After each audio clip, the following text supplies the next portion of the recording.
So unfortunately, the boys could not win this past weekend against the Los Angeles Gladiators, but there was a really cool play on the first map that showcased some great teamwork that I want to highlight in this week's episode of Car Keys Reviews. Let's get it started.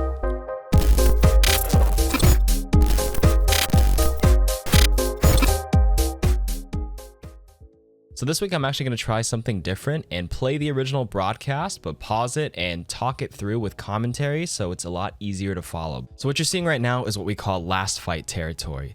The Gladiators already have 78% point capture progress, which means this is do or die for Toronto, because when the next fight engages and breaks out, it's going to go over to 80, 90%, and that's going to be it.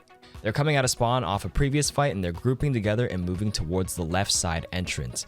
Now the reason why the team is going this way is because if you go through the main choke point, Mirror on LA is actually playing Mei, and Mei will just easily wall a teammate or two off, and it's going to be a disaster for the Defiant. So they want to move away and move together to kind of catch Mirror on the slow rotate so we can't necessarily get a good wall off, right? If you look at Mirror, he's looking forward, he's looking to the right, he's checking back there. Where's Toronto coming from? You got to pick and choose where to wall now. All right, now let's play a little bit of the original broadcast when this fight broke out.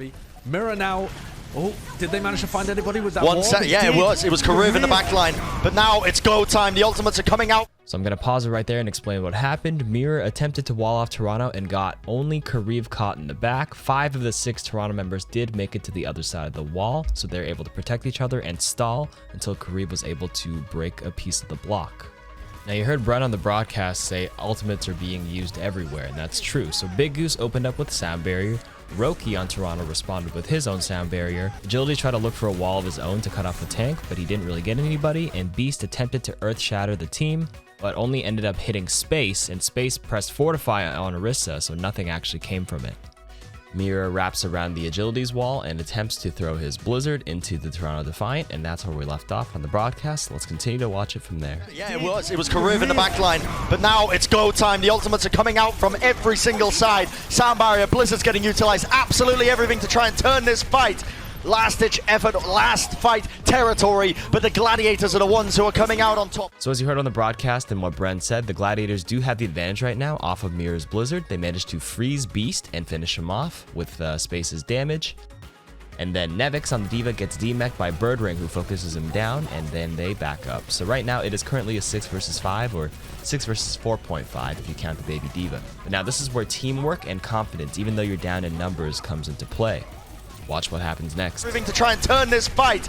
Last-ditch effort, last fight territory, but the Gladiators are the ones who are coming out on top. It's going to take some clutch plays from Agilities with the Blizzard to make it work. Death Blossom now from Birdring, but is being blocked entirely by the Ice Block, and now the Ice Wall. Logics might just be doing this, flipping the point back into their favor.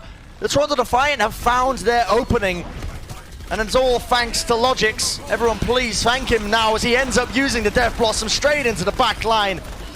And that's enough damage to allow his team to really just clean up the remnants. So even though the Gladiators were up 6 versus 5, or 6 versus 4.5 if you count Baby D.Va as half a character, the Toronto Defiant were still able to turn around the entire fight and win. Let's see what happened. So remember how Karev was walled off by Mirror early on? Karev breaks the wall and pockets Beast as long as he could, but then he ends up falling to Space as we called earlier. Agility's also backed up from Mirror's Blizzard and tried to farm his own Blizzard. Once he had it, that's when Agility said go, go, go, let's initiate, and he threw his Blizzard down and held his primary fire onto OG. OG tried to charge out of the Blizzard, but since Agility's held his primary fire down in conjunction with the Blizzard, he was able to freeze him before he could escape. As soon as Agilities threw down his Blizzard, Logics, who was in the fight early but Wraith formed out of Mirror's Blizzard, teleported back in to help finish off OG. So even though it started off rough for Toronto, they turned it around and got one back, so it's a 5 versus 5, or 5 versus 4.5. So after Birdring demeched Nevix on the D.Va, he tried to go back in and he saw Agilities and Logics go for OG, so he thought it'd be a great opportunity to ult them. However, Agilities gets a crucial timing Ice Block to nullify all the damage, and Logic's Wraith forms just in time to escape it all as well. Birdring's Death Blossom got no value at all, and this was absolutely huge. And the icing on the cake is that Agilities ended up walling him off right after he Ice Blocked to separate him completely, taking him out of the fight for a few more seconds. Now if we flip back to Logic's POV, after he wraithed out of Birdring's ultimate, he goes and just kills Mirror on the Mei right away. She had no defensive cooldowns, and that's thanks in part to Roki putting some shots onto her, and Nevix on the baby D.Va putting in shots and making her panic. So once Toronto has control of the point, Logix is holding onto his Death Blossom and waiting for LA Gladiators to make their move. They weren't sure if they were going to initiate, but as soon as Shaz pops his Coalescence and Space uses Fortify to touch the point, Logix knew it was time to go in, and he goes hard. On the broadcast, Bren did say thank Mr. Logix, and we should definitely thank him, but we should also thank the teammates that helped enable him to get a clean Death Blossom out. If we rewind, we can see Nevix gets his mech back just in time, flies in, and holds his defense matrix so Logix can get the clean Blossom off.